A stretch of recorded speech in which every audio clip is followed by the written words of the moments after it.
लोग वॉइस और वीडियो सबको क्लियर?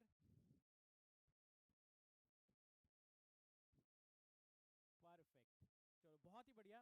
तो सबसे पहले तो मैं आप लोगों को ये बता दूं कि ऐसे जो सेशंस है ना वो मैंने कैटेगराइज कर दिया है, क्योंकि जब भी हम 300 डेज रोड मैप की बात करते हैं तो शायद वो कॉलेज स्टूडेंट्स के लिए डिफरेंट होगा, जो जॉब में होंगे उनके लिए डिफरेंट होगा, जो ड्रॉपर होंगे उनके लिए डिफरेंट होगा, या फिर जैसे मान लो कि सपोज जॉब में भी डिफरेंट डिफरेंट प्रोफाइल होती है कि कुछ लोगों की जॉब 9 to 5 होती है, कुछ लोगों की नाइट शिफ्ट में जॉब होती है। तो इस वजह से मैंने इन सेशंस को ना कैटेगराइज कर दिया, ताकि आप अपनी कन्वीनियंस के हिसाब से कोई भी एक सेशन देख लो जो आपको सूट करता हो, ठीक है ना।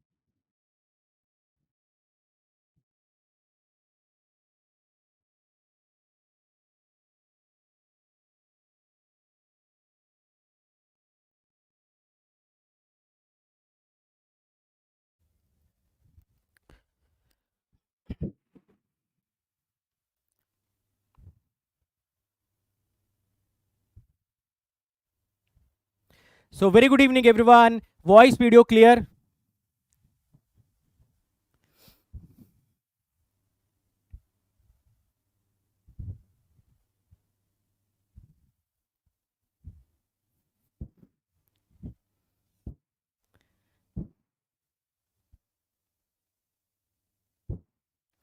परफेक्ट। तो मैं आप लोगों से ये बोल रहा था कि ये जो सेशन हम लोग करने वाले हैं, ठीक है, 300 डेज रोड मैप, ये हम लोग डिफरेंट डिफरेंट सेगमेंट्स में करना चाहेंगे। आप में से बहुत सारे ऐसे बच्चे होंगे जो कॉलेज में अभी पढ़ रहे होंगे, ठीक है, तो उनके लिए 300 डेज रोड मैप शायद थोड़ा डिफरेंट तरीके से, हालांकि प्रिपरेशन का मोर और लेस बेसिक तो सेम ही रहेगा। सिमिलरली सपोज अगर कोई जॉब में है तो उनके लिए 300 डेज की जो रोड मैप है वो डिफरेंट होगी। कोई अगर ड्रॉपर है तो उनके लिए 300 डेज का रोड मैप एक डिफरेंट होगा। तो जो कॉलेज स्टूडेंट्स हैं जनरली आज हम उनके बारे में बात करने वाले हैं कि उनके पास कितनी बैंडविड्थ होती है और उनको किस हिसाब से अपनी प्रिपरेशन को आगे कंटिन्यू करना चाहिए। तो सबसे पहले आप सभी लोग बताइए कि क्या ऐसे एक सेशन की आप लोगों को नीड थी? मुझे पता है नीड थी, क्योंकि आप ही लोगों ने रिक्वेस्ट की थी, बहुत सारे डिफरेंट डिफरेंट जगह पे मुझसे बोला था कि सर ये एक सेशन हमको चाहिए होगा। अब देखिए जाहिर सी बात है कि इस सेशन में हम लोग वेटेज की बात नहीं कर रहे होंगे, टाइम टेबल की बात नहीं कर रहे होंगे, एक जेनेरिक प्रोसेस में आपको बताऊंगा कि आपका सोचने का नजरिया कैसा होना चाहिए। सपोज अगर आप कॉलेज में हो तो आपका कितना टाइम ऑलरेडी ब्लॉक हो चुका है, और उसके अलावा आप बाकी बचे हुए टाइम को कितने इफेक्टिवली यूटिलाइज कर सकते हो, ठीक है ना। ठीक है, चलो परफेक्ट, बहुत ही बढ़िया। चलिए तो सेशन को शुरू कर देते हैं। एक बार जल्दी से चैट बॉक्स में हैशटैग स्टार्ट कर दो, ताकि मुझे पता चल जाए कि यार सब तक मेरी वॉइस वीडियो सब कुछ पहुंच रहे। सेशन में मैंने काफ़ी सारी चीज़ें आप लोगों के लिए बताने की कोशिश की, थोड़ा सा रियलिस्टिक डेटा कलेक्ट किया है, जिससे कि आपको एक आइडिया लग जाए कि अच्छा मेरे पास अभी इतना ड्यूरेशन बचा हुआ है, उस हिसाब से हमें प्रिपरेशन करनी चाहिए, ठीक है ना। चलो परफेक्ट। तो सबसे पहली चीज़ जो मैं आप सभी लोगों को बताना चाहता हूँ वो ये बताना चाहता हूँ कि अभी आपके पास टाइम कितना बचा हुआ है। अगर स्पेसिफिकली आप गेट की तैयारी कर रहे हो तो मेरे ख्याल से 10 मंथ अप्रॉक्सीमेटली आप सभी लोगों के पास बचे हुए हैं, ठीक है। अप्रैल ऑलमोस्ट स्टार्ट हो ही गया है, 10 महीने का टाइम लगभग लगभग आप लोगों के पास बचा हुआ है।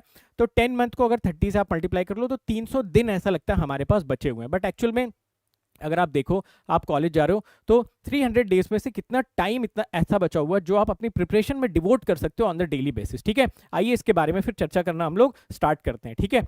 सबसे पहली चीज देखिए, लाइफ के आप किसी भी फेज पे होगे, ठीक है, मेरी एक सलाह आप लोगों से, एक सजेशन मान लो, एक मेरा एक्सपीरियंस मान लो कि कभी भी किसी भी काम को करने के लिए ना कभी भी दिन काउंट मत करना। जैसे मान लो अगर मैं आपसे पूछूं कि आपका सेमेस्टर एग्जाम कितने दिनों में है, तो आप बोलोगे सर 7 दिनों में। एक्चुअल में ना ये स्टेटमेंट गलत होता है। 7 दिन में आपका सेमेस्टर एग्जाम नहीं होता है। 7 दिन का मतलब हो गया कि आप 24 घंटे पूरे के पूरे जोड़ रहे हो, आपके पास पूरे 24 घंटे तो कभी अवेलेबल नहीं होंगे किसी भी टास्क को कंप्लीट करने के लिए। तो थोड़ा सा हमें माइक्रोस्कोपिक लेवल पे ना अपनी प्लानिंग करनी चाहिए। अगर आप माइक्रोस्कोपिक लेवल पे अपनी प्लानिंग करोगे ना तो आपको ना थोड़ा सा ज़्यादा प्रेशर रहेगा, थोड़ा सा ज़्यादा आप प्रोएक्टिव बन जाओगे, क्योंकि आपको पता रहेगा कि इतने ही टाइम हमारे पास अवेलेबल है। तो सबसे पहली चीज़ जो आप सभी लोगों को, सारे कॉलेज के स्टूडेंट्स को समझनी चाहिए वो ये कि यार हमारे पास ना प्रोडक्टिव आवर्स कितने अवेलेबल होते हैं, ठीक है। तो अगर मैं आप ही लोगों से पूछूं तो आप लोग मुझे बताओ, मेरे ख्याल से आपका शायद जो 9 से 4 वाला टाइम होता होगा वो कॉलेज में निकल जाता होगा। अब कॉलेज में बहुत सारे लोग बोलते हैं यार कॉलेज में पढ़ लेना चाहिए, कॉलेज में लंच के बीच में टाइम मिल जाता है, कॉलेज में क्लास में पीछे बैठ के पढ़ लेना चाहिए, बट मैं तो कभी पर्सनली नहीं कर पाया ये चीज़, ठीक है। मुझे भी बहुत सारे लोग बोलते थे कि भाई पीछे बैठ के सवाल लगा लो, या लंच ब्रेक में टाइम मिलता वो कर लो। कुछ होते थे टॉपर टाइप के लोग, वो करते थे ऐसा, बट एक जनरल मास जो होता है जनरली वो नहीं करता ये सब चीज़ें, ठीक है। उसको लगता है यार घर पे जाएंगे आराम से रिलैक्स होकर बैठ के पढ़ाई करेंगे, और ये ताम झाम में जनरली पढ़ाई नहीं हो पाती है, ठीक है। तो सबसे पहली चीज़ जो आज आप लोग नोट करिए अपनी कॉपी में, जहाँ पे भी नोट करना, मैंने आपके लिए आवर्स भी कैलकुलेट करे हुए कितने प्रोडक्टिव आवर्स हैं। तो प्रोडक्टिव आवर्स आपके पास जो टोटल बचे हुए हैं ना 300 डेज में, तो मैंने इसको 2 हिस्सों में डिवाइड कर दिया आप सभी लोगों के लिए, ठीक है। 2 हिस्सों में मैंने डिवाइड कर दिया है। मैं ऐसा मान के चलता हूं कि स्टार्टिंग के जो 250 डेज होती है उसमें हमें थोड़ा मॉडरेट एफर्ट डालना चाहिए। Moderate effort in the sense कि हम थोड़ा कॉलेज को भी मैनेज कर लें, कॉलेज के अलावा हम 4 से 5 घंटे का टाइम अगर अपने लिए निकाल पाए। देखिए 4 घंटे कुछ लोगों के लिए हो सकते हैं, कुछ लोगों के लिए 5 घंटे की अवेलेबिलिटी हो सकती है। तो कॉलेज के अलावा अगर आप 4 से 5 घंटे का अपने लिए टाइम निकाल पा रहे हो ना, तो करीबन 1000 से लेकर 1250 घंटे आपके पास बचते हैं, ठीक है। कब की मैं बात कर रहा हूँ, पूरे 300 दिन को मैंने नहीं जोड़ा, सिर्फ 250 दिनों की मैंने कैलकुलेशन आपको करके बताई है। लगभग 1000 से लेकर 1250 घंटे के आसपास आपके पास अवेलेबल होते हैं। जाहिर सी बात है जैसे जैसे आप अपने प्रिपरेशन के लेटर फेजेस में जाते हो, नवंबर दिसंबर में लोग ज्यादा एफर्ट डालना शुरू कर देते हैं। दिसंबर हो गया, जैन हो गया, वहां पे आप थोड़ा ज्यादा एक्स्ट्रा एफर्ट डालते हो, थोड़ा सा कॉम्प्रोमाइज कर लेते हो चीजों से, ठीक है। क्लासेस वगैरह थोड़ा सा आप नहीं जाते हो। हालांकि बहुत सारे बच्चों के दिसंबर वगैरह में सेमेस्टर एग्जाम्स होते हैं, तो इस वजह से मैंने नवंबर दिसंबर जनवरी इन तीनों मंथ्स को मैंने यहाँ पर कैलकुलेट करके 50 दिन जोड़े हुए हैं। किसी लोगों के नवंबर में हो जाते हैं, कुछ यूनिवर्सिटीज में दिसंबर में होते हैं। तो सपोज मैं 50 दिन का एक ऑन एन एवरेज बेसिस पे अगर डेज मान लूँ, तो इस दौरान आपको ना थोड़ा ज्यादा एफर्ट डालना पड़ता है। लोग डालते भी हैं इस टाइम पे, क्योंकि एग्जाम ऑलमोस्ट करीब आ चुका होता है। तो यहाँ पे अगर आप कैलकुलेट करोगे तो करीबन 400 से 500 घंटे आपके पास अवेलेबल होंगे। 8 घंटे दोगे तो 400 घंटे, 10 घंटे दोगे तो 500 घंटे। तो आपके पास जो टोटल टाइम बचा हुआ है ना, अब आपके पास उसके ना घंटे की कैलकुलेशन होनी चाहिए कि यार मेरे पास 1400 से लेके 1800 घंटे के बीच का टाइम है। ये एक टाइम है जिसमें मुझे अपने गेट की पूरी प्रिपरेशन को एग्जीक्यूट कर देना चाहिए, ठीक है। अब देखिए ये जो 4 से 5 घंटे का आपके पास टाइम अवेलेबल होता है, इस टाइम को आप डिवोट कर सकते हो अपने क्लासेस करने में, और क्लासेस के साथ साथ आपको क्या क्या करना है वो मैं आपको समझाने की कोशिश यहाँ पर करता हूँ। तो पहले तो बताओ क्या इतनी बात सभी लोगों को क्लियर है? एक 1800 घंटे का मोटा मोटा मान लो, इसमें मैंने सैटरडे संडे नहीं जोड़ा हुआ है, जबकि मुझे पता है कि सैटरडे संडे आप ज्यादा एफर्ट डाल सकते हो, ठीक है। तो 1800 घंटे की अपर लिमिट लेके चलते हैं कि यार इतना एफर्ट तो मारेंगे घंटे के हिसाब से अगर हम लोग जोड़ के देखें, ठीक है ना। जल्दी बताओ क्या ये पॉइंट सभी लोगों को अच्छी तरीके से क्लियर हो गया कि हमारे पास टोटल नंबर ऑफ आवर्स कितने मौजूद हैं, जिसमें कि सैटरडे संडे में थोड़ा थोड़ा हम ज्यादा एफर्ट मार लेंगे ना। ये 4 से 5 जो दिख रहा है इसको हम थोड़ा 7-8 घंटे कर लेंगे, 6 कर लेंगे। On an average basis 18 hours का टाइम हमारे पास अवेलेबल हो जाना चाहिए। डन है? पक्का? परफेक्ट, ठीक है ना। तो इतना टाइम हमारे पास अवेलेबल है 1800 आवर्स का। तो अब देखो आज के बाद अगर मैं आपसे पूछूंगा ना, देखो अगर आप एक सिंसियर एस्पिरेंट हो गए, एक अच्छे स्टूडेंट हो गए ना, तो सपोज अगर हम लोग मैथमेटिक्स की क्लास 6 से स्टार्ट कर रहे हैं, हो सकता है मैं 15 तारीख को आपसे पूछूं कि भाई आपके गेट के एग्जाम में कितने दिन बचे हुए हैं। तो यार मुझे ना मंथ में कभी भी कैलकुलेट करके मत बताना, क्योंकि मंथ ना कभी भी रियलिस्टिक आपको पिक्चर बताता नहीं। आपको लगता है ऐसा कि यार 10 महीने बचे हुए हैं, बहुत टाइम बचा हुआ, कर लेंगे। तो वो जो एक प्रोएक्टिवनेस आती है ना, वो आ नहीं पाती है। एक आम इंसान क्या सोचता है कि चलो 10 महीने बचे आराम से करेंगे, तो वो प्रोएक्टिवनेस आपके अंदर थोड़ा सा आएगी। तो आप ना घंटे हमेशा कैलकुलेट करके रखना, रात में सोने से पहले एक बार कैलकुलेशन कर लेना कि ठीक है मेरी प्रिपरेशन सही डायरेक्शन में जा रही है या नहीं जा रही। अब देखो मेरे हिसाब से यार आप लोगों को क्या करना चाहिए। देखिए जो कॉलेज गोइंग स्टूडेंट है ना, उसके लिए जो सबसे रामबाण चीज़ है, सबसे बड़ी चीज़ है, सबसे बेहतरीन चीज़ है, वो है क्लास जो आप अटेंड कर रहे हो। आप कहीं पे भी क्लासेस अटेंड कर रहे हो, जब भी आप क्लासेस अटेंड कर रहे हो ना, तो लाइव क्लासेस अटेंड करना आपके लिए बहुत ज़्यादा इंपॉर्टेंट हो जाता है, ठीक है। क्योंकि एक बार आप रिकॉर्डेड वाले मोड में जाते हो ना, तो धीरे धीरे करके वो चीज़ लैकलस्टर होने लगती है। जैसे मैं अगर पर्सनल आपको बताऊं, तो मैं भी ना बहुत सारे कोर्सेज खरीदता रहता हूँ इधर से। कोई टाइम मैनेजमेंट का कोर्स खरीद लिया, कोई कहीं से कोई कोर्स खरीद लिया। जब मैं कोर्स खरीद लेता हूँ तो ऑब्वियसली वो रिकॉर्डेड कोर्सेज, छोटे छोटे कोर्सेज होते हैं, 10 घंटे के, 12 घंटे के, ऐसे तो रिकॉर्डेड कोर्सेज होते हैं। तो मैं सोचता हूँ चलो कल कर लूँगा, परसों कर लूँगा। ऐसे आप यकीन नहीं मानोगे 7-8 कोर्सेज मेरे पास पड़े हुए हैं आज की डेट में, जिसका मैंने लॉग इन तक नहीं किया। मतलब क्या होता है कि जैसे मैंने वो कोर्स बाय किया, मेरे मेल पे लिंक आ गया कि फला फला लॉग इन ID से आपको ये कोर्स एक्सेस हो जाएगा, वहीं पे ना मेरा सेटिस्फैक्शन कंप्लीट हो जाता है। मुझे लगता है चलो भाई कोर्स तो मिल गया, कर लेंगे देर सवेर। तो ये वाली जो हैबिट होती है ना, ये यार बहुत खराब हैबिट होती है प्रिपरेशन डेज के दिनों में, ठीक है। बाद में तो चलो मैं कोई प्रोफेशनल कोर्स कर रहा हूँ, नहीं भी करूंगा, उससे मेरा जो टीचिंग प्रोफेशन है उस पर बहुत कोई फर्क नहीं पड़ेगा। हाँ, मैं अगर कुछ और कर रहा हूँ शायद वहाँ पे फर्क पड़ेगा, बट जब आप स्टूडेंट होते हो ना, तो आपका सबसे होल एंड सोल पर्पस है कि यार कोई कॉम्पिटेटिव एग्जाम अच्छी तरीके से निकाल दें। तो ये जो सेटिस्फैक्शन आपको मिल जाता है ना कि चलो पढ़ा है बाद में कर लेंगे, वो थोड़ा सा रिस्की हो जाता है लॉन्गर रन में। तो ट्राई आप मोस्ट ऑफ द केसेस में करो, लाइव क्लासेस कर पाओ। लाइव बाय द वे नहीं हो पाती है तो रिकॉर्डेड पे फिर जंप करने की आप कोशिश करिए, ठीक है। तो आपके लिए सबसे बड़ी चीज़ है लाइव क्लासेस को आप अच्छी तरीके से करिए। कैसे करोगे? देखिए, मैं ये चीज़ बहुत अच्छे से एक्सेप्ट करता हूँ और मानता भी हूँ कि आज की डेट में फोकस करना बहुत मुश्किल काम है। मैं आपको सिर्फ एक चीज़ अगर बताऊं, अगर आप सिर्फ एक चीज़ अपना इंप्रूव कर लो ना, फोकस अगर आप इंप्रूव कर लो, तो ना बहुत सारी जनता से आप वैसे ही आगे निकल जाओगे। फोकस इंप्रूव करने का मैंने आप लोगों को कुछ रियलिस्टिक टिप्स भी दी थी, वापस से जल्दी से देता हूँ। हालांकि उसका एक अलग से सेशन भी मैं लूंगा पूरा प्रॉपर कि कैसे फोकस आप इंप्रूव कर सकते हो, बट बहुत सारे बच्चे जो ये सेशन देख रहे हैं उनको मैं जल्दी से बता देता हूँ। जैसे अगर आप मुझे अभी देख रहे हो, है ना, तो अगर आप नोटिस करो तो मेरे ना ऑलमोस्ट सारे सेंसेस इस टाइम पे इन्वॉल्व हैं। मतलब मेरे दिमाग में कुछ कुछ चल रहा होगा, मुझे अगला स्टेटमेंट क्या बोलना है, मैं उसको बोल भी रहा हूँ, और देखो मेरी बॉडी, हाथ, ये सब भी सारे प्रोसेस में इन्वॉल्व हैं। साथ के साथ जितने सेंसेस हो सकते हैं बॉडी के सारे इन्वॉल्व हो। तो आपको क्या लगता है कि कितने मेरे चांसेस हैं डिस्ट्रैक्ट होने के, या मेरे दिमाग में कोई दूसरा थॉट इस समय पे आ रहा होगा कि भाई रात में खाना क्या बनेगा, या फिर कल मुझे क्या करना है? शायद ऐसा कोई थॉट नहीं आ रहा होगा। क्यों? क्योंकि जब मैं ये लेक्चर डिलीवर कर रहा हूँ या जब मैं यूट्यूब पे आपके सामने लाइव प्रेजेंट हूँ ना, तो मेरे सारे सेंसेस यहाँ पे इन्वॉल्व हो गए, तो बहुत कम चांसेस है कि मैं डिस्ट्रैक्ट होऊंगा। सिमिलरली आप लोग जब भी कोई हाई प्रायोरिटी काम करें, कोई भी हाई प्रायोरिटी काम करें, कोशिश करें कि उसमें आपके सारे सेंसेस इन्वॉल्व हो। फॉर एग्जाम्पल, अगर आप पढ़ने बैठे हैं तो मैं आप लोगों को सजेशन दूंगा कि आप लिपसिंग करके पढ़ें। लिपसिंग मतलब यही चिल्ला चिल्ला के पढ़े, पड़ोसी जग गए, बगल वाले आगे कि भाई बंद करो पढ़ना, हमको सोने दो, ऐसा नहीं। लिपसिंग करके धीरे धीरे बोल के पढ़ें। साथ के साथ अपने हाथ में हमेशा पेन रखें, जिससे पेन से आप अंडरलाइन करके जो भी चीज़ पढ़ रहे हो उसको अंडरलाइन करके पढ़ते जाओ और धीरे धीरे बोल के पढ़ते जाओ। तो ऐसा करने से क्या होगा कि देखिए, आप जब आप बोलोगे ना, तो आपका माइंड, आपकी आईज, आपके लिप्स, आपके हाथ और आपका ब्रेन माइंड, ये सारा का सारा कोऑर्डिनेशन वहां पे कंप्लीट हो गया। तो बहुत कम चांसेस होंगे कि आपके दिमाग में कोई ऐसा थॉट आएगा जिससे आप डिस्ट्रैक्ट होने की एबिलिटी डेवलप कर पाओ। ये मैंने बहुत शॉर्ट में बताया, इसका मैं एक अलग से सेशन लूंगा कि फोकस आप कंप्लीटली कैसे इंप्रूव कर सकते हो। जिस काम को कर रहे हो उसमें बिल्कुल डेड फोकस होकर काम करो, ठीक है। तो ये मैं आप लोगों को जरूर बताऊंगा। बट अगेन, क्लासेस यार आपको बहुत फोकस से करनी। टीचर क्या बोल रहा है, क्या समझाना चाहता है, उसके कहने का क्या मतलब है, ये आप फुल अटेंटिव होकर ये सेशंस को अटेंड करें। अगर पॉसिबल हो तो अकेले हमेशा बैठ के क्लासेस करें। जब 4 लोग बैठ के क्लासेस करते हैं या आप एक ग्रुप में लाइव क्लासेस अटेंड करते हो, तो वहाँ पे पढ़ाई नहीं होती है। थोड़े टाइम के बाद हमारे अंदर से इच्छा आती है कि यार चलो छोड़ो, बात कर लेते हैं, बाद में पढ़ाई कर लेंगे। तो अच्छी तरीके से फोकस होकर आप लोग वहाँ पर पढ़ाई करिए। अगर आपने यहाँ पे बहुत अच्छे से फोकस कर लिया तो मुझे ऐसा लगता है कि 90% जॉब यहीं पे डन हो जाता है। ऑलमोस्ट सारी चीज़ें हमको समझ में आ जाती हैं। आज मोस्टली मुझे लगता है जितने भी स्टूडेंट ये सेशन देख रहे होंगे उसमें शायद 90% लोग ऑनलाइन क्लासेस अटेंड कर रहे होंगे, जहाँ पे क्लासेस के बाद आपको शायद पीडीएफ मिल जाता होगा, ठीक है। तो मैं आप लोगों से बोलूँगा कि क्लास के साथ साथ एक रफ कॉपी पे लेके रनिंग नोट्स आप लोग लेते रहो। ऐसा मत करो कि क्लास हुई 2 घंटे की, उसके बाद आप 2 घंटे और लेक्चर देख के नोट्स बना रहे हो। मेरे हिसाब से रिडंडेंट चीज़ है। आप लोग वैसे भी जेनजी वाले हो, स्मार्ट जनरेशन वाले लोग हो, मोबाइल पे ही देख के सब कुछ पढ़ लेते हो, पीडीएफ से ही सारा का सारा चीज़ें रिवाइज कर लेते हो। तो बेटर तरीका ये होता है कि रादर देन कि हम उस नोट्स को सुंदर सुंदर एक दूसरी कॉपी पे उतारें, बेटर ऑप्शन हमेशा ये रहेगा कि उन क्लास नोट्स को जल्दी से क्विकली रिकॉल करके क्वेश्चन लगाने में अपना बाकी टाइम इन्वेस्ट करें, है ना। बाकी टाइम कहाँ पे इन्वेस्ट करना चाहिए? क्वेश्चन लगाने में बाकी टाइम आप हमेशा इन्वेस्ट करिए। तो हमेशा रनिंग नोट्स लेने की कोशिश करिए। अब ऐसा ही मत करना कि क्लास में बैठे हो और ऐसे हाथ करके बैठ गए, ठीक है। ऐसे अगर आप हाथ करके बैठ जाओगे तो आपको एक ही चीज बार बार दिमाग में आएगी कि मेरे बाबू ने खाना खाया या नहीं खाया। तो भाई बाबू को अगर खाना खिलाने का थॉट एक बार दिमाग में आ गया फिर तो हो चुकी पढ़ाई। बट अगर आप कुछ कुछ लिखते रहोगे ना तो फिर ये सारे उल्टे सीधे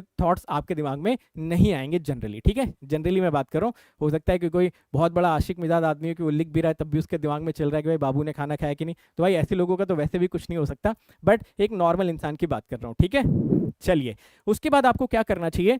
क्लासेस आपने फुल फोकस से अटेंड कर ली, डन है। उसके बाद आपने रनिंग नोट्स फटाफट ले लिए। उसके बाद जो अगला टास्क आता है ना, वो आता है रिवीजन का। देखिए, मेरा ऐसा मानना है किसी भी कॉम्पिटिटिव एग्जाम का, इनफैक्ट किसी भी लर्निंग का, कोई भी चीज आप जिंदगी में सीखना चाहते हो उसका सबसे इंपॉर्टेंट एस्पेक्ट होता है रिवीजन। कितनी बार आप उसको रिपीट कर रहे हो। साइकिल चलाना सीखना चाहते हो, जितनी बार रिपीट करोगे उतनी अच्छी तरीके से सीख जाओगे। बाइक, कार, स्विमिंग करना चाहते हो, कुछ भी जिंदगी में करना चाहते हो, उसका एक ही तरीका होता है कि आप उसको कितनी बार रिपीट कर रहे हो। क्रिकेटर को कवर ड्राइव खेलना चाहते हो तो नेट में कितनी बार आप कवर ड्राइव को रिपीट कर रहे हो डिफरेंट बॉल्स के लिए, उतनी अच्छी कवर ड्राइव आप एक्चुअल मैच में जाके मारोगे। ठीक है, तो हमेशा याद रखिएगा, बहुत सारे बच्चों का मैसेज आता है सर रिवीजन हमको बोरिंग लगता है सर, हमको मन नहीं करता। लाइव क्लास में तो मजा आता है सर, समझ में आ जाता है, रिवीजन मगर बहुत बोरिंग काम लगता है सर, बिल्कुल मन नहीं करने का।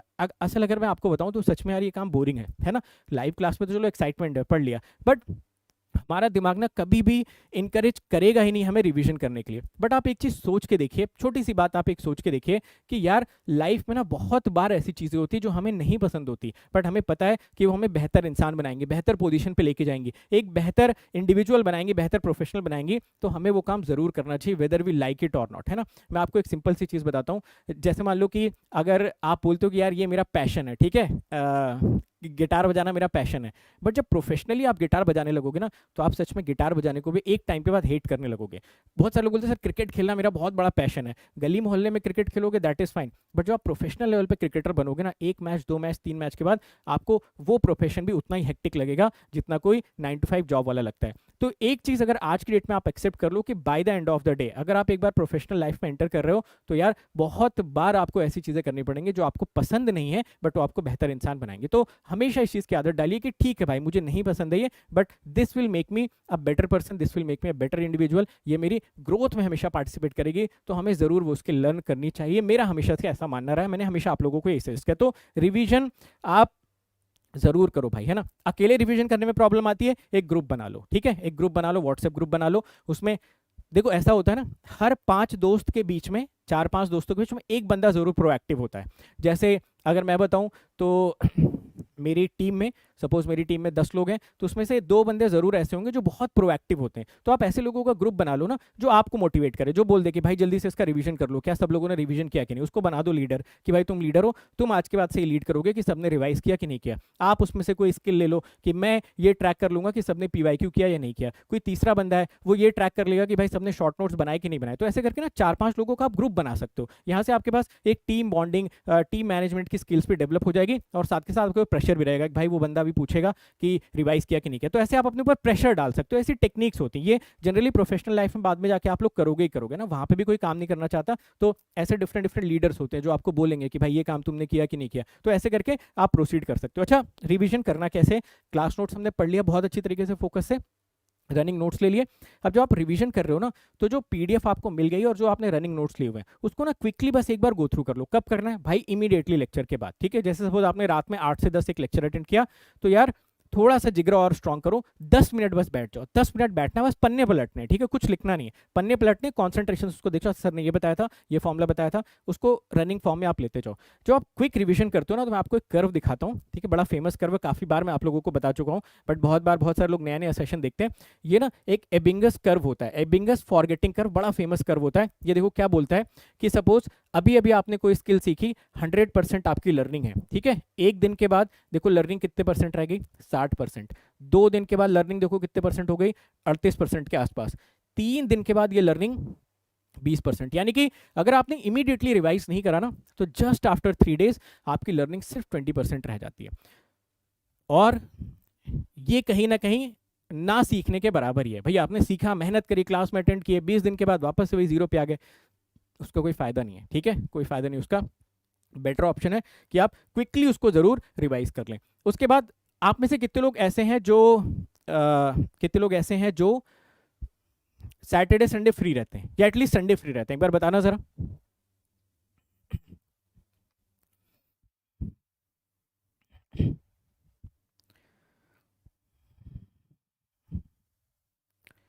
फ्री रहते हो ना आप लोग सैटरडे संडे, ठीक है, हाँ बहुत सारे लोग दिख रहे हैं, अमित, रीमा, बहुत ही बढ़िया, ठीक है, सैटरडे संडे आप लोग फ्री रहते हो।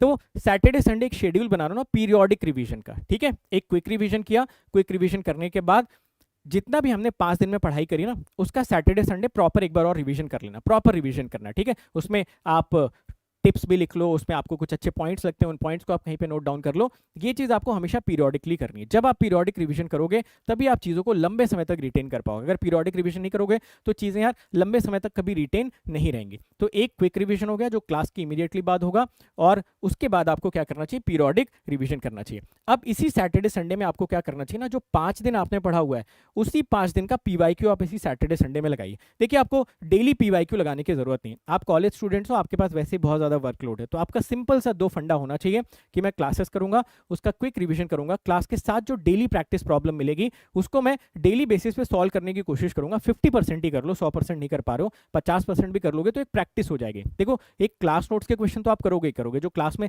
सर लोगों ने डिस्कस करें बहुत सारे क्वेश्चन, वो तो हर कोई करता है। डीपीपी के कुछ क्वेश्चन हमने कर लिया, done and dusted. Daily basis पे मुझे नहीं लगता पीवाईक्यू लगाने की जरूरत होती है। कोई भी टॉपिक जो होता है या चैप्टर जो होता है 4 से 5 दिन उसको खत्म होने में वैसे भी लगते हैं, तो 4 से 5 दिन बाद आराम से आप इस दिन क्वेश्चन लगाओ। अब क्वेश्चन लगाते टाइम पे आपको लग रहा है कि यार ये फॉर्मूला मैं भूल रहा हूँ, ये कंसेप्ट मुझे सही से याद नहीं आ रहा है, वापस जाओ क्लास नोट्स में, उसको रिव्यू करके वापस आ जाओ। कभी भी देखो परफेक्शन के पीछे मत भागो। बहुत सारे लोग बोलते हैं सर हमें नोट्स पूरी तरीके से जब परफेक्ट हो जाएंगे ना फिर हम सवाल लगाने बैठेंगे। मेरे बहुत सारे दोस्तों के साथ भी सेम प्रॉब्लम थी, बट मैं क्या करता था, क्लास नोट्स मैंने पढ़ लिए, सपोज मुझे 50 या 60% चीज़ें भी याद है, बहुत सारी चीज़ें नहीं भी याद है सपोज अगर मुझे, तो भी मैं हमेशा क्या करता था, क्वेश्चन लगाने की कोशिश करता था, क्वेश्चन लगाने बैठ जाता, क्वेश्चन लगाता था, कुछ कुछ भूल जाता था, कुछ कुछ नहीं अच्छे से स्ट्राइक करता था, वापस नोट्स में जाके देख लेता था। ये तरीका ना बहुत ज़्यादा एफिशिएंट तरीका होता है चीज़ों को सीखने का, क्योंकि वो क्लास नोट्स आप 100 साल भी तैयारी करोगे तब भी आपको याद नहीं होंगे भाई, समझ गए। 100 साल तैयारी करके देख लो, नहीं याद हो सकते क्लास नोट्स, और किसी को याद नहीं होते। एक टीचर जो 10 साल से पढ़ा रहा है वो अगर 6 महीने पढ़ाना छोड़ देगा वो अपने नोट्स भूल जाता है, बहुत ऑनेस्टली मैं आपको बता रहा हूँ। तो उसके पीछे भागना ही नहीं, ठीक है, पढ़ लिए, कंसेप्ट समझ में आ गया, क्वेश्चन पे क्वेश्चन लगाते जाओ, जहां पे फंसता जाए कुछ कुछ वापस जाकर नोट्स में उसको रिव्यू आप अच्छी तरीके से कर लो, है ना। जब इतनी चीजें हो जाए उसके बाद आप अपना शॉर्ट नोट्स क्रिएट कर लो, क्योंकि अब आप ना इतने इंटेलिजेंट हो चुके हो, आपने क्लास नोट्स अच्छे से पढ़ लिया, प्रॉपर रिवाइज कर लिया, उसके आपने क्वेश्चंस लगा लिए, तो आपको आइडिया लग जाएगा कि यार शॉर्ट नोट्स में मुझे लिखना क्या है। नहीं तो असल में होता क्या है, जो लोग क्लास के साथ साथ शॉर्ट नोट्स बनाते हैं, सपोज अगर क्लास नोट्स 200 पेज का है तो उनका शॉर्ट नोट्स बनता है 400 पेज का, तो घूम फिर के वो वापस से वो क्लास नोट पढ़ने लग जाते हैं, ठीक है। तो यार ऐसा क्यों कर रहे हो तुम लोग, जरूरत ही नहीं उसकी, है ना, क्योंकि आप क्लास के बाद बना रहे हो, आपको पता ही नहीं इंपॉर्टेंट क्या है, क्वेश्चंस में क्या यूज होने वाला है, क्या मेरे दिमाग में एक्स्ट्रा थॉट आया, वो तभी आ सकता है जो आप थोड़ा सा सब्जेक्ट या चैप्टर के साथ टॉपिक टाइम इन्वेस्ट करोगे, ठीक है। तो हमेशा जो शॉर्ट नोट्स होता है वो आपको लास्ट में बनाना चाहिए। तो पहले तो बताओ ये पूरा का पूरा फ्लो कितने लोगों को समझ में आ गया। क्विक रिवीजन डेली होना चाहिए, पीरियोडिक रिवीजन आपका हफ्ते में जरूर होना चाहिए, कुछ भी हो जाए भाई, ठीक है। ये अगर मिस हुआ तो आप बिग टाइम पीछे चले जाओगे, ठीक है, पीछे जाते आ रहे हो, कोई दूसरा बंदा आपको रिप्लेस करता जा रहा है डेली बेसिस पे। उसके अलावा weekly revision by solving question, मैंने बताया रिवाइज करने का सबसे बेहतरीन तरीका है सवाल लगाओ, ठीक है। आपको नहीं याद आ रहा है ना, भूल गए फॉर्मूला गेन मार्जिन का, कोई दिक्कत नहीं, सवाल उठाओ लगाओ, भूल रहे हो तब नोट्स में जाके देखो, पहले उसको मास्टर करके फिर क्वेश्चन लगाओगे ना। आज की डेट में मेरे हिसाब से ये तरीका इनएफिशिएंट है। एफिशिएंट तरीका क्या है, पढ़ चुके हो ना, दिमाग में कहीं ना कहीं सबकॉन्शियस लेवल पे तो है चीजें ना, कुछ कुछ तो याद है, भूला भटका हुआ, उठा लो सवाल, सवाल पे लिखते जाओ, क्वेश्चन लगाते जाओ, जब भूल रहे हो जहां पे मिस हो रहा है वापस से नोट्स में देखो, तो वो आप देखना हमेशा आपको ज्यादा रिटर्न देके जाएगा, हमेशा आपके दिमाग में ज्यादा लंबे समय तक स्टोर रहेगा। आप ये चीज जरूर ट्राई करके देखिए, ठीक है। बाकी अपने खुद के शॉर्ट नोट्स क्रिएट करिए, हर साल की तरह मैं आपको हमेशा अपने शॉर्ट नोट्स देता ही हूँ, इस बार भी दूंगा, आगे भी दूंगा, बट मुझे ऐसा लगता है कि किसी इंसान के जो खुद के शॉर्ट नोट्स होते हैं वो बेस्ट शॉर्ट नोट्स होते हैं, है ना। वो आपको पता होता है कि यार मेरी क्या क्या कमियां हैं, वो सारी चीज़ें मैंने यहाँ पर लिखी हुई हैं। अगर वो सारी की सारी कमियों को आप इंप्रूव कर लोगे तो 110% वो शॉर्ट नोट्स आपको लॉन्गर रन में फायदा देंगे। देखिए शॉर्ट नोट्स की आपका सिर्फ गेट के लिए थोड़े ना है, गेट के बाद कोई दूसरा एग्जाम दोगे, उसके बाद कोई दूसरा एग्जाम दोगे, बहुत सारे एग्जाम्स आप देने वाले हो ना फ्यूचर में, तो उन सारे एग्जाम्स के लिए शॉर्ट नोट्स आपको हमेशा हेल्प आउट करेंगे, बशर्ते कि ये आपके शॉर्ट नोट्स होने चाहिए, ठीक है, वो बहुत इंपॉर्टेंट होता है। बाकी प्रॉब्लम सॉल्विंग के लिए आपको क्या क्या करना चाहिए, ठीक है। तो देखिए आपके पास बहुत ज़्यादा टाइम ऑनेस्टली स्पीकिंग नहीं बचेगा प्रॉब्लम सॉल्विंग करने के लिए, तो मैंने बताया क्लास नोट्स के क्वेश्चंस लगा लो। डीपीपी में सपोज अगर डेली 10 क्वेश्चन मिल रहे हैं, पहला तरीका तो यही होना चाहिए कि 10 के 10 क्वेश्चन हम लगाने की कोशिश करें, बट अगर हम 10 क्वेश्चन नहीं भी लगा पा रहे हैं तो एटलीस्ट 5 क्वेश्चन हम जरूर लगाने की कोशिश करें, ठीक है। उससे क्या होगा, जो हमने क्लास में पढ़ा उसका इंस्टेंट हमको आइडिया लग जाएगा कि यार हाँ इसका हमें क्या इंप्लीकेशन दिख रहा है क्वेश्चंस में। उसके अलावा ठीक है पीवाईक्यूज आपको जरूर लगाने, ठीक है। पीवाईक्यू कब लगाने, वीकली आपको लगाने, हफ्ते में जब भी आप कंप्लीट कर लो 5 दिन का सिलेबस तो आप उसको बड़े आराम से पीवाईक्यूज में इंप्लीमेंट करके देख लो कि भाई मैंने जो सीखा उससे मैं कितना लर्न कर पा रहा हूँ, कितने पीवाईक्यूज लगा पा रहा हूँ, यहाँ से आपको सीख मिलनी चाहिए, ठीक है। टेस्ट सीरीज सर कब ज्वाइन करना चाहिए? मुझे ऐसा लगता है जो कॉलेज के स्टूडेंट होते हैं ना, उनको सब्जेक्ट वाइज टेस्ट सीरीज तो ज्वाइन ही कर लेना चाहिए। जैसे ही आपका सब्जेक्ट खत्म होता है उसका टेस्ट तो आप दे ही सकते हो। मुझे लगता है एक सब्जेक्ट खत्म होने में महीने 1.5 महीने का टाइम निकल ही जाता है, तो महीने 1.5 महीने में आप आराम से एक टेस्ट सीरीज दे सकते हो, उसमें कोई प्रॉब्लम वाली बात है नहीं। बहुत सारे लोग पूछते हैं सर क्या हम कॉलेज के साथ साथ क्वेश्चन बैंक भी लगा लें? क्वेश्चन बैंक जैसे कनॉडिया हो गया, बिट्स एंड बाइट्स हो गया। मुझे लगता है कि आपके पास इतना टाइम बचेगा नहीं, ठीक है। तो बेहतर है ये जो कनॉडिया या फिर बिट्स एंड बाइट्स के जो क्वेश्चन बैंक्स है ना, इनको आप क्या करें, नवंबर और दिसंबर में शिफ्ट कर लें, ठीक है। अक्टूबर तक अपनी होलसम प्रिपरेशन पे फोकस करें। एक सब्जेक्ट कंप्लीट किया, अगला सब्जेक्ट स्टार्ट हुआ, पिछले वाले सब्जेक्ट का प्रॉपर रिवीजन के लूप में उसको रख लिया, थोड़ा सा टाइम उसको हम देते जा रहे हैं। इस तरीके से कंप्लीट प्रिपरेशन पे फोकस करते हैं कि हमारे पास हर एक सब्जेक्ट का क्लास नोट्स प्रिपेयर्ड होना चाहिए, उसके डीपीपीस के एटलीस्ट 50% क्वेश्चन हम खुद से ट्राई कर चुके हो, पीवाईक्यू हमारा कंप्लीटेड होना चाहिए और खुद के शॉर्ट नोट्स बने होने चाहिए, ठीक है। एक बार ये काम आप अक्टूबर या फिर सपोज नवंबर तक भी कर लेते हो ना, तो एक महीना आपके पास पूरा का पूरा बचा हुआ है, सिर्फ आपको सवाल ही लगाने, ठीक है। तो उस टाइम पे आप क्वेश्चन बैंक्स प्रेफर कर सकते हो, बट अगर नहीं भी लगाते हो क्वेश्चन बैंक ना, उससे बहुत मुझे लगता है फर्क नहीं पड़ता। अगर आप पीवाईक्यू ही अच्छी तरीके से लगा के जाते हो तो भी आप गेट एग्जाम में अच्छा कर सकते हो। देखिए 95% लोग ना अपनी ब्रांच का ही कंप्लीट पीवाईक्यू नहीं लगा पाते जो पहली बार तैयारी करते हैं। तो आप सोचो ना कि ये टास्क भी इतना आसान नहीं है जो आपको लग रहा है, जो मैं आपको बता रहा हूँ सुनने में आसान लग रहा होगा, but this is not very easy, ठीक है। This will take time. तो टेस्ट सीरीज कर लो, क्वेश्चन बैंक के पीछे बहुत ज़्यादा भागने की जरूरत है नहीं। जनरली अगर आप अच्छे टीचर से पढ़ोगे तो जो डीपीपीस वगैरह के क्वेश्चंस होते हैं उसमें आपको अच्छे क्वेश्चन मिल ही जाएंगे, तो you need not to worry about these question banks. हाँ ऐसा हो सकता है, देखो एक चीज़ मैं यहाँ पे बताता हूँ, ऐसा हो सकता है कि कोई पर्टिकुलर टॉपिक में आप बहुत ज़्यादा प्रॉब्लम फेस कर रहे हो। जैसे मान लो कोई नेटवर्क पढ़ रहा है, हम नेटवर्क में ट्रांजिएंट में उसको बहुत ज़्यादा प्रॉब्लम हो रही है, तो आप सर लोगों से बात कर सकते हो जिनसे भी आप पढ़ रहे हो कि सर मैं ट्रांजिएंट के क्वेश्चंस नहीं लगा पा रहा हूँ, आप कोई सोर्स मुझे रेफर कर सकते हैं क्या जहाँ से सिर्फ मैं ट्रांजिएंट के क्वेश्चंस थोड़े और प्रैक्टिस कर लूँ। सपोज आप सिग्नल पढ़ रहे हो, सिग्नल में आपको फूरियर ट्रांसफॉर्म के क्वेश्चंस में कॉन्फिडेंस नहीं आ रहा है, तो आप सर लोगों से बात कर सकते हो जिनसे भी पढ़ रहे हो, सर थोड़े और सोर्सेज बता दिए। बट पूरे के पूरे सब्जेक्ट के लिए क्वेश्चन बैंक लगाना कॉलेज गोइंग स्टूडेंट्स को मैं प्रेफर नहीं करूंगा। If there are certain topics in which you are actually facing difficulty, उनके क्वेश्चन थोड़ा सा प्रैक्टिस करके उसमें कॉन्फिडेंस हासिल कर लो। अब मुझे लगता है कि मैंने बहुत आसान भाषा में आप सभी लोगों की एक फिलॉसफी डेवलप की कि आपको क्या नज़रिए से गेट की तैयारी करनी चाहिए। आप मुझे बताइए कि क्या ये जो पूरा का पूरा मैंने आपको प्रोसेस बताया, ये प्रोसेस रियलिस्टिकली आपके लिए पॉसिबल है या नहीं? आसान नहीं है, मैं पहले दिन से बोल रहा हूँ, और वैसे भी देखो कॉम्पिटिटिव एग्जाम्स निकालना आसान काम नहीं होता, उसके पीछे बहुत सारा डेडिकेशन चाहिए, बहुत सारा एक रूटीन चाहिए, डिसिप्लिन चाहिए, सेल्फ डिसिप्लिन चाहिए, सैक्रिफाइसेस चाहिए, तब जाके कॉम्पिटिटिव एग्जाम्स में अच्छी रैंक आती है, और वो भी कॉलेज के साथ। मैं बहुत ही जल्दी आप लोगों को एक ऐसे स्टूडेंट से मिलवाऊंगा जो 3rd ईयर में बहुत अच्छी रैंक लेके आया, ठीक है। तो आप उसकी भी स्ट्रैटेजी देखना कि भाई ये कैसे लेके आया कॉलेज में। और यार सब आप ही जैसे लोग होते हैं, समझे, ऐसा नहीं कि कोई ऊपर से आता है, कोई गया पेड़ के नीचे बैठ के तपस्या कर रहा, भगवान ने बोला नहीं भाई अब तुम्हारी रैंक आ जाएगी। आप ही जैसे लोग होते हैं, बस सोचते हैं कि चलो 1 साल के लिए रियलिस्टिकली एक बार एफर्ट डाल के देखते हैं, ठीक है ना। बताओ कर सकते हो इतनी चीज़ें? देखो मैं बोल रहा हूँ यार आसान नहीं, कोई मुझसे पूछेगा सर ये आसान है क्या, तो मैं बोलूँगा भाई आसान नहीं, कॉम्पिटिटिव एग्जाम की तैयारी करना आसान नहीं, बट हाँ ये प्रैक्टिकली पॉसिबल है, लोग करते हैं, कॉलेज के साथ भी अच्छी रैंक लेके आते हैं। अच्छी रैंक नहीं भी लेके आते तो कम से कम उनको इतना जरूर आइडिया हो जाता है कि कॉम्पिटिटिव एग्जाम्स में हमारी अप्रोच क्या होनी चाहिए। मुझे ऐसा लगता है कि अगर आप कॉलेज के साथ साथ अंडर 1000 भी ब्रेक कर जाते हो, ठीक है, अंडर 1000 भी ब्रेक कर जाते हो तो बहुत अच्छी अपॉर्चुनिटी है। मैं आप लोगों को एक बहुत छोटा सा डेटा बताता हूँ, उससे शायद आपको थोड़ा सा और कॉन्फिडेंस आए। अगर आप गेट में नंबर ऑफ एस्पिरेंट्स देखोगे ना जो 2023 में अपीयर हुए, वो ड्रास्टिकली डिक्रीज किए। जैसे मान लो अगर मैं इलेक्ट्रॉनिक्स की बात करूं, इलेक्ट्रॉनिक्स में एक जमाने में 2 लाख बच्चा पेपर देता था, इस बार शायद 45,000 बच्चों ने सिर्फ पेपर दिया हुआ है। तो आप सोचिए पहले 2 लाख बच्चों में आपकी जो 50 रैंक 500 रैंक आती थी तब भी आपको वही अपॉर्चुनिटी मिलती थी। आज भी अगर आप देखें 45,000 बच्चों में अगर आपकी 500 रैंक आनी है तो आपको सेम अपॉर्चुनिटी मिलेगी, यानी कि कंपटीशन कम हुआ है। अगर आप देखोगे तो लोग बोलते हैं समय के साथ साथ कंपटीशन बढ़ता जा रहा है, बट गेट में मैं आपको बोलूंगा गोल्डन अपॉर्चुनिटी है। एक बहुत फेमस इन्वेस्टर है वॉरेन बफेट, आई थिंक आप लोगों ने उनका नाम सुना होगा, किसी ने नहीं सुना होगा तो एक बार उनके बारे में सर्च करना। उनका एक बहुत फेमस कोट है, शेयर मार्केट से रिलेटेड उनका बहुत फेमस कोट है, वो बोलते हैं कि बी फियरफुल। मैं आपको फिर से बताता हूँ वो क्या बोलते हैं। पहले तो बताओ कितने लोग जानते हो वॉरेन बफेट के बारे में, कभी सुना है? या सिर्फ ठगेश कैरी मिनाटी इन्हीं लोगों को जानते हो? आज मेरे ऑफिस में एक बंदा आया था इंटरव्यू देने के लिए, तो मैंने उससे पूछा कि कौन सा यूट्यूब चैनल फॉलो करते हो, तो उसने इन्हीं 3-4 चैनल्स के नाम बताए, ठीक है। उसने बोला ठगेश को फॉलो करता हूँ, कैरी मिनाटी को करता हूँ, तो मैं समझ गया कि ठीक है, सुना है ना आप सभी लोगों ने, ठीक है। तो वॉरेन बफेट बोलते हैं ना B fearful when everyone is greedy. जब सभी लोग लालची है ना, उस समय आपको थोड़ा सा डर के रहना चाहिए। यानी जब शेयर मार्केट बहुत तेजी से भाग रहा हो, उस समय आपको बहुत कैलकुलेटिव डिसीजंस लेने चाहिए। और उसके बाद वो बोलते हैं B greedy when everyone is fearful. जब सबको डर लग रहा हो, जब शेयर मार्केट गिर रहा हो, उस टाइम पे आपको ग्रीडी हो जाना चाहिए, मतलब अच्छे स्टॉक्स के बारे में सोचना चाहिए। तो मुझे ऐसा लगता है ना, ये चीज़ लाइफ के हर फेज में सही है।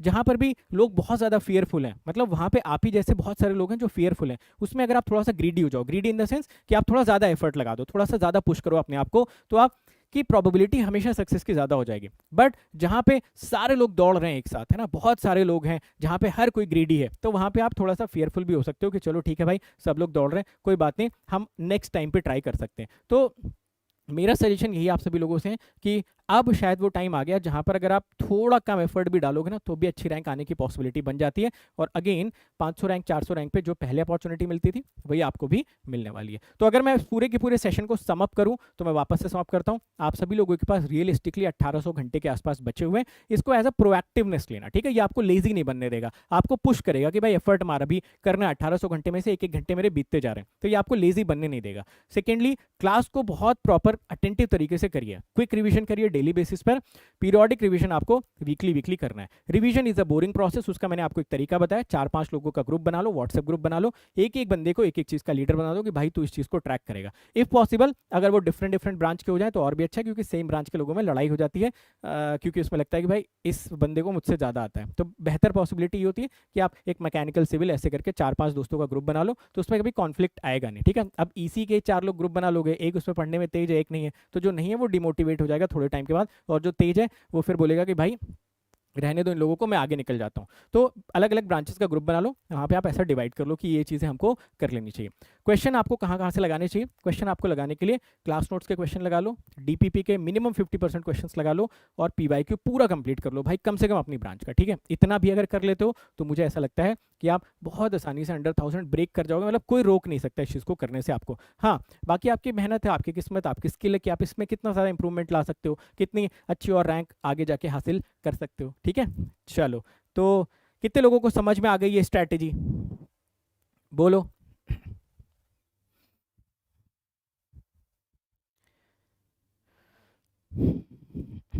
अरे भाई पहले मेरी बात तो सुन लो, कुछ लोग क्वेश्चन क्वेश्चन ही पूछे जा रहे हैं। देखो, हर सैटरडे ना आप सभी लोगों के लिए इसी चैनल पे मैं आऊँगा, आपके जो भी दिल की बात है आप मुझसे कर लेना, ठीक है। आस्क मी एनीथिंग सेशन हर सैटरडे रहेगा। जितना भी हफ्ते भर का दुख दर्द है, जो भी आप लोगों को लगता है कि सर से डिस्कस करने पे शायद इसका आंसर मिल जाएगा, वो आप मुझसे डिस्कस कर लेना। हर सैटरडे मैं यहाँ पे खड़ा रहूँगा, ओके। परफेक्ट। सारा रोड मैप लेके आएंगे यार, मैंने सेशन के स्टार्टिंग में बताया, अगर आप लोगों ने देखा होगा, तो मैं कैटेगराइज करके रोड मैप की एक पूरी प्लेलिस्ट आप लोगों के लिए बना दूंगा। इसको जो भी देखना होगा वो देख लेना, कॉलेज वाला, ड्रॉपर हो गया, जॉब वाला हो गया, ईएससी का किसी को चाहिए, नॉन टेक सब्जेक्ट्स कैसे प्रिपेयर करने हैं। बट थोड़ा सा टाइम तो दो यार, अभी 2-4 दिन हुए चैनल स्टार्ट हुए, ठीक है। परफेक्ट, ठीक है। तो इसके अलावा बाकी अगर आप लोगों की कोई कॉमन क्वेरी है, ठीक है, कोई कॉमन क्वेरी है कि सर ये मेरी क्वेरी थी स्पेसिफिकली, आप उसको कमेंट बॉक्स में डाल देना, उस क्वेरी को मैं देखूंगा, अगर मुझे अच्छी लगती है तो मैं उस पर एक पूरा का पूरा फुल फ्लेजेड वीडियो बना दूंगा। अदरवाइज अगर 1-2 मिनट के वीडियो में आपकी क्वेरी की आंसर हो जाएगी तो मैं 1-2 मिनट में आंसर कर दूंगा। तो बट वो क्वेरी रियलिस्टिक होनी चाहिए, और सबसे इंपॉर्टेंट चीज़, आपने वीडियो देखा होना चाहिए यार। आप लोग वीडियो देखते नहीं हो और आके क्वेश्चन पूछते हो, वीडियो में सारी चीज़ें ऑलरेडी एक्सप्लेन रहती हैं, कब क्या होगा क्या नहीं होगा, ठीक है। मैथमेटिक्स के कोर्स का पूरा अनाउंसमेंट हुआ, उसी के नीचे कमेंट करके लिख रहा है कि मैथमेटिक्स कब से स्टार्ट होगा। यार ये क्या बात है, ये तो गलत बात है ना। उसी वीडियो के नीचे लिख रहा है सर मैथमेटिक्स कब स्टार्ट होगा। तो यार ऐसा मत करो, थोड़ा सा टीचर की जो मेहनत है, जो टीचर का एफर्ट है, उसको थोड़ा सा रिस्पेक्ट करो। देख लो, उसके बाद भी कोई स्पेसिफिक क्वेरी रह जाती है, डू लेट मी नो। बाकी मैं आस्क मी एनीथिंग सेशन में आप लोगों को मिलने वाला हूँ, वहाँ पे भी कोई क्वेरी रह जाती है आप पूछ लो, बट सिर्फ सवाल मत पूछो यार, एक्शन लो। मेरे इन सेशंस के पीछे का लॉजिक ये है कि you should take action by the end of the day, ठीक है। सवाल बहुत सारे होते हैं, क्वेरीज बहुत सारी होती हैं, वेटिंग टाइम बहुत सारी चीज़ों का होता है, पाइप लाइन में हम बहुत कुछ डाल के रखते हैं, बट एक काम नहीं करते, एक्शन नहीं लेते। तो एक्शन लो, तो बहुत सारी ऐसी रियलिस्टिक क्वेरीज आएंगी जिन पे सच में एक अच्छी वीडियो बनेगी और उससे बहुत सारे लोगों को फायदा मिलेगा, ठीक है। ओके। ठीक है, बहुत ही बढ़िया। ठीक है, उसके अलावा आप सभी लोगों के लिए ना जो लोग स्कॉलरशिप टेस्ट वगैरह देना चाहते हैं वो दे सकते हैं, 100% स्कॉलरशिप है। 9 अप्रैल को 12 बजे, ठीक है, 9 अप्रैल को ऑनलाइन मोड में होगा। टेस्ट का सिलेबस है general aptitude and engineering mathematics. और जिन लोगों को अभी भी नहीं पता है, इंजीनियरिंग मैथमेटिक्स आपका 6 से स्टार्ट हो रहा है, ठीक है, 6 अप्रैल से स्टार्ट हो रहा है। टाइम उसका 5 PM to 7 PM है। मोस्ट प्रॉब्ली आज शाम तक उसका लिंक भी लाइव हो जाएगा। आप जब मैथमेटिक्स की क्लास अटेंड करोगे उसी के नीचे एक स्पेशल क्लास का लिंक होगा। उसी स्पेशल क्लास में आपको पूरी की पूरी डीपीपी मैं सॉल्व करवाऊंगा। पूरी की पूरी मैंने तैयारी कर ली अपने एंड से, DPP, PDF, everything is ready from my side. आप लोग अपनी तरीके से रेडी हो जाना। नया एक रजिस्टर खरीद लो मैथमेटिक्स का, ठीक है, और प्रॉपर 5 PM to 6:45 या 7 PM के अप्रॉक्सीमेटली हम लोग टाइम रखेंगे। ये 2 घंटे का स्लॉट आप बुक कर लो। पूरी की पूरी मैथमेटिक्स में आपको कंप्लीट करवाऊंगा नेक्स्ट लेवल का। अच्छा, मैथमेटिक्स में एक चीज़ मैं आप लोगों के लिए और सोच रहा था बताना, मैं तो रेडी हूँ करने के लिए, आप करना चाहते हो नहीं करना चाहते हो। मैं ये सोच रहा था कि जैसे सपोज अगर हम डेली कोई सेशन ले रहे हैं, जैसे आज सपोज मैंने डिटरमिनेंट की क्लास करवाई, तो डिटरमिनेंट की क्लास के जो इंपॉर्टेंट पॉइंट्स है उसका अगर मैं आप लोगों को 2 मिनट 3 मिनट में एक समरी की प्लेलिस्ट बना दूं तो चलेगा आप लोगों के लिए, जो कि बाद में आपके लिए ऐसा शॉर्ट नोट्स काम करेगा, वो लाइव क्लास ही रहेगी। तो सपोज जैसे मान लो अगर हम 50 लेक्चर लेते हैं, ठीक है, तो 50 लेक्चर को 2 मिनट से या 3 मिनट से अगर हम मल्टीप्लाई कर लें तो 150, मतलब 3-4 घंटे की एक वही रिवीजन वाली पूरी की पूरी प्लेलिस्ट बन जाएगी, ठीक है। तो ये मेरे दिमाग में आज ही आया था, मैं ऑफिस से अभी आया आपका सेशन लेने के लिए, तो मेरे दिमाग में थॉट है कि क्यों ना एक जो 1.5-2 घंटे का लेक्चर है उसकी एक समरी आपको अलग से दे दी जाए प्लेलिस्ट के फॉर्म में, सो दैट बाद में कभी आपको रिवाइज करना हुआ, कोई सेमेस्टर एग्जाम देना हो, क्योंकि मैराथन सेशंस वगैरह तो जनरली जनवरी में होते हैं ना। तो मान लो किसी का नवंबर में कोई सेमेस्टर एग्जाम है तो वो फिर कैसे उस चीज़ को कर पाएगा, है ना। और जनरली क्या होता है कि जिस टीचर से हमने पढ़ा होता है अगर वही हमें समरी बता दे तो हम रिलेट कर पाते हैं। सपोज मैथमेटिक्स मैंने पढ़ाया, समरी कोई और बता रहा है, तो थोड़ा सा फ्रीक्वेंसी मिसमैच तो होता ही होता है यार, वो सबके साथ होता है, मेरे साथ भी और आपके साथ भी। तो आई होप ये भी मुझे करना चाहिए। मैं रेडी हूँ, आप लोग देख लेना किस तरीके से आपको करना है, ठीक है। बाकी यार बहुत सारे बच्चे ऑफलाइन सेंटर के बारे में क्वेरी कर रहे थे, तो मैं साइड हो जाता हूँ, किसी को स्क्रीनशॉट लेना ले लो, इस पर स्कैन कर लेना, ऑफलाइन सेंटर का ना पूरा डिटेल मिल जाएगा। और अगर कोई नोएडा दिल्ली में रहता होगा ना तो मोस्ट प्रॉब्ली मैं भी आपको ऑफलाइन सेंटर पर कभी ना कभी मिल ही जाऊँगा, ठीक है। बहुत सारे टीचर्स आने वाले, मेरे ख्याल से जो ईसी इलेक्ट्रिकल के स्टूडेंट्स हैं उनका शायद कंट्रोल सिस्टम स्टार्ट होने वाला, उमेश धांडे सर स्टार्ट करेंगे। कंप्लीट डिटेल्स मोस्ट प्रॉब्ली शायद 17 से स्टार्ट होने वाला है, ठीक है। तो जो लोग ऑफलाइन वगैरह के बारे में क्वेरी कर रहे थे उनको बस ये स्कैन करने की जरूरत है। यहाँ पे सारी डिटेल्स आपको ऑफलाइन की एज इट इज ही मिल जाएगी, कब कौन सा सब्जेक्ट स्टार्ट होने वाला, सिविल हो गया, मैकेनिकल हो गया, ईसी हो गया, इलेक्ट्रिकल हो गया, सारे ब्रांचेस का स्टार्ट होने वाला है, ठीक है। और ये वही जगह है जहाँ से मैंने अपना टीचिंग कैरियर स्टार्ट किया था, ठीक है। तो देख रहे हो लाइफ कैसे पूरा का पूरा फुल सर्कल कंप्लीट कर देती है, ठीक है। जहाँ से आप चलते हो वहीं पे ले आके आपको वापस फिक्स कर देती है, ठीक है। तो यही वो जगह है, यहीं से हम लोगों ने अपना टीचिंग कैरियर स्टार्ट किया था। स्कूटी से मैं जाता था क्लासेस लेने के लिए, ठीक है। तो मेरे पहले बैच में 5 बच्चे थे, उसमें से 2 को मैं वापस स्कूटी पे बिठा के उनके फ्लैट पे छोड़ता था, उनके रूम पे छोड़ता था जहाँ पे वो तैयारी करते थे। तो मुझसे बोलते थे सर आप स्कूटी लेके आते हो, आप हमें छोड़ ही दो। तो पहले 2-3 घंटे क्लास करते थे, फिर उनको मैं जाता था छोड़ने। एक उसमें से बोलता है कि सर आपको सही से चलानी नहीं आती, मुझे दे दो मैं चलाऊंगा, ठीक है। और जब वो चलाने लगा तो उसको ये नहीं पता था कि स्कूटी में गियर नहीं होते। मैंने कहा भाई तू पीछे ही बैठ जा, स्कूटी में कहाँ से दिख रहा है, सर इसमें गियर कहाँ है, गियर नहीं दिख रहा है। तो मैंने कहा भाई तुम पीछे बैठ जाओ, स्कूटी में गियर नहीं होते और मैं तुमको छोड़ देता हूँ। गियर ढूंढ रहा था, ठीक है। और जो आपका अनअकैडमी प्लस है, बहुत सारे बच्चे पूछ रहे हैं उसमें आपकी फ़ोटो क्यों नहीं आ जाएगी भाई फ़ोटो, ठीक है, 2-3 दिन का टाइम लगता है ये सब चीज़ें अपडेट होने में। तो पेड पे भी आपके बैचेस स्टार्ट हो चुके हैं। अगर आप अनअकैडमी प्लस पे आना चाहते हो तो आप अनअकैडमी प्लस आ सकते हो। जो लोग प्लस पे हैं उनको मैं बता दूं कि मेरे भी कोर्सेज स्टार्ट होना है। इनफैक्ट आपसे बात करते करते टीम का कॉल भी आ गया था मेरे पास, तो पूरे दिन जब मैं फ्री था तब कॉल नहीं आया, बट जैसे ही मैं सेशन लेने आया मेरे पास back to back 2 miss calls आ गए। शायद वो प्लस के कोर्स के रिगार्डिंग कोई क्वेरी करने के लिए आई होगी, ठीक है। तो मोस्ट प्रॉब्ली मैं आपको अपडेट कर ही दूंगा। एंड प्राइस हाइक आपका एक्सटेंड हुआ है, तो जो लोग प्लस पे आना चाहते हैं, देखो यहाँ पे बहुत सारे legendary teachers already available, I think आपको बताने की जरूरत नहीं, तो आप आके उनके गाइडेंस में बहुत अच्छे से प्रिपरेशन अपनी कंटिन्यू कर सकते हो, ठीक है। बस मिलते हैं फिर अगले सेशन में। प्लस में क्या लूँगा यार, वही मेरे पास कॉल आ रहा था अभी, ठीक है। तो जैसे ही सेशन कंप्लीट होगा, इस सेशन के बाद फिर मैं बात करके फिर आप लोगों को अपडेट करता हूँ। अच्छा एक चीज़ आप मुझे और बताना, इस चैनल पे आप लोगों का ही मैं फीडबैक लेना चाहूँगा। इस चैनल पे पहली चीज़ तो जो शॉर्ट्स आ रहे हैं, शॉर्ट्स का मेरा मकसद ये है कि यार देखो डेली बेसिस पे ना हर कोई मोटिवेट हो जाता है, हर डीमोटिवेट हो जाता है, हर किसी को ना किसी फॉर्म में एक मोटिवेशन चाहिए होता है। तो मुझे ऐसा लगता है कि मोटिवेशन का मैंने कोई किताब बहुत ज़्यादा तो नहीं पढ़ी, बट मेरे जो एक्सपीरियंसेस हैं मैं चाहूँगा कि मैं आपको वो शेयर कर दूँ, सो दैट जितने भी लोग उससे रिलेट करना चाहते हैं रिलेट कर लें और मोटिवेट होकर अपनी जर्नी को कंटिन्यू करें। साथ के साथ कोई भी टेक्नोलॉजी ड्रिवन चीज़ें हो गई है ना, इनफैक्ट इस चैनल पे आपको देवेंद्र सिंह नेगी सर का और अभिषेक सर का भी जो आपके ब्रांचेस से रिलेटेड टेक्निकल चीज़ें होती हैं उसके शॉर्ट्स भी आपको देखने को मिल जाएंगे। जैसे अभी मैंने चैट जीपीटी से आप लोगों को मैथमेटिक्स का क्वेश्चन सॉल्व करके दिखाया, तो यार ये बड़ा फेमस क्वेश्चन है, आपको पता है इंटरव्यूज में ये क्वेश्चन पूछे जा रहे हैं लोगों से। इस वजह से मैंने, क्योंकि बहुत सारे बच्चों का मेरे पास मैसेज आया कि सर मुझसे ये क्वेश्चन पूछा गया कि क्या चैट जीपीटी गेट के क्वेश्चन को सॉल्व कर सकता है नहीं कर सकता, तो मैंने प्रॉपर उस पर आपको वीडियो बना के दिखाया। तो उससे क्या होगा कि आपको आइडिया लगेगा। बहुत सारे लोग बोल रहे थे GPT-4 उसको कर लेगा, मैंने ट्राई नहीं किया, ट्राई करके मैं उसके बारे में आपको अपडेट करता हूँ, ठीक है। तो ये दोनों चीज़ों पर अभी आप लोग अपना फीडबैक दे देना कि क्या आपको ऐसी रेगुलर चीज़ें चाहिए या नहीं चाहिए। क्योंकि देखो मैंने आप सभी लोगों को बताया ना कि मेरा ड्रग क्या है, मतलब मुझे किस चीज़ का एडिक्शन है। मुझे एडिक्शन है आप लोगों से बात करने का, आप लोगों के हेल्प करने का, आप लोगों तक मेरे एक्सपीरियंसेस को पहुंचाने का, आप लोगों को पढ़ाने का। यही मेरा ड्रग है, यही मेरा एडिक्शन है। और अगेन मैं बार बार इस चीज़ को रिपीट करता हूँ कि यार ये करने में मुझे बहुत मज़ा आता है, मुझे अच्छा लगता है ये करना। तो इस वजह से मैं इस चीज़ को बहुत फ्लॉलेसली कर पाता हूँ। अगर मुझे पसंद नहीं होता शायद मैं नहीं कर पाता ये सब चीज़ें। तो आई एन्जॉय डूइंग दिस, जितनी भी आप लोगों की हेल्प हो सके बेस्ट पॉसिबल वे में, चाहे वो आप यूट्यूब पे कर लें, चाहे भी मैं अनअकैडमी प्लस पे जाऊँगा। अच्छा मेरी आज एक चीज़ और मैं बता दूं, 8 बजे अनअकैडमी स्पेशल क्लास है। बहुत सारे बच्चे पूछ रहे थे सर विशाल गेट प्रैक्टिस प्रॉब्लम कहाँ मिलेगा, तो वहाँ पे मैं पूरा एक्सप्लेन कर दूंगा आपको कि कैसे आपको पूरा का पूरा वो DPP जिसको आप लोग बोलते हैं उसका नाम मैंने चेंज कर दिया था, ठीक है। तो प्रैक्टिस प्रॉब्लम कैसे मिलेगा, तो 8 बजे अगर आप नहीं भी आ पाते हो तो बाद में वो रिकॉर्डेड वीडियो देख लेना, उसको मैं 10 to 15 मिनट्स का ही रखूंगा, सो दैट आपको पूरा का पूरा पता चल जाए कि किस वे में वहाँ पे आपको DPPs मिलने वाले, पोल्स कैसे हम लोग क्रिएट करेंगे, आप मुझसे बात कैसे कर सकते हो, अपना क्वेश्चन कैसे पोस्ट कर सकते हो, सारी चीज़ें हम लोग वहाँ पर डिस्कस करने वाले, ठीक है। तो सेशन एंड करने से पहले मैं ये कहना चाहता हूं कि आप सभी लोग यार कमेंट बॉक्स में स्पेसिफिक क्वेरी डालना, ठीक है। ये नहीं कि सर कॉलेज बच्चे कैसे तैयारी करें, वो तो मैंने बता ही दिया, ठीक है। स्पेसिफिक क्वेरी आप लोग डालिए, मेच्योर क्वेरी डालिए, एक ऐसा लगे कि हाँ यार ये प्रोफेशनल बनने जा रहा है, सच में इसकी एक क्वेरी है, सच में प्रॉब्लम एग्जिस्ट करती है, तो मैं सच में उस पर रिसर्च करके आप लोगों को बताऊंगा कि यार ये प्रॉब्लम कैसे सॉल्व की जा सकती है। मैं नहीं कर पाऊंगा तो मैं किसी से पूछ के बताऊंगा, ठीक है ना। चलो thank you so much everyone, मिलते हैं हम लोग नेक्स्ट सेशन में। बहुत अच्छा लगा, आप लोगों से अच्छा लग रहा है आप लोगों से बात करके, चाहे लाइव सेशंस में चाहे रिकॉर्डेड में, but again thank you so much. मिलते हैं नेक्स्ट सेशन में, और 6 तारीख को तो भाई रेडी रहना है, ठीक है। रिकॉर्ड तोड़ लोगों की अटेंडेंस उस दिन चाहिए, और कॉपी वॉपी खरीद लो हर जगह पे। जो स्टेशनरी वाले उन लोग को भी लगना चाहिए भाई इतनी कॉपियाँ क्यों बिक रही हैं अचानक से, अभी तक तो मामला ठंडा पड़ा था। तो ये सारी की सारी चीज़ें आप लोग कंप्लीट कर लो। 5 बजे मिलते हैं 6 तारीख को, और कल भी आप लोगों के लिए 6 बजे एक सेशन लेके आने वाला हूँ। टाइटल उसका क्या होगा जल्दी मैं वो सेशन आप लोगों के लाइव करवाता हूँ। Thank you so much everyone, मिलते हैं हम लोग नेक्स्ट सेशन।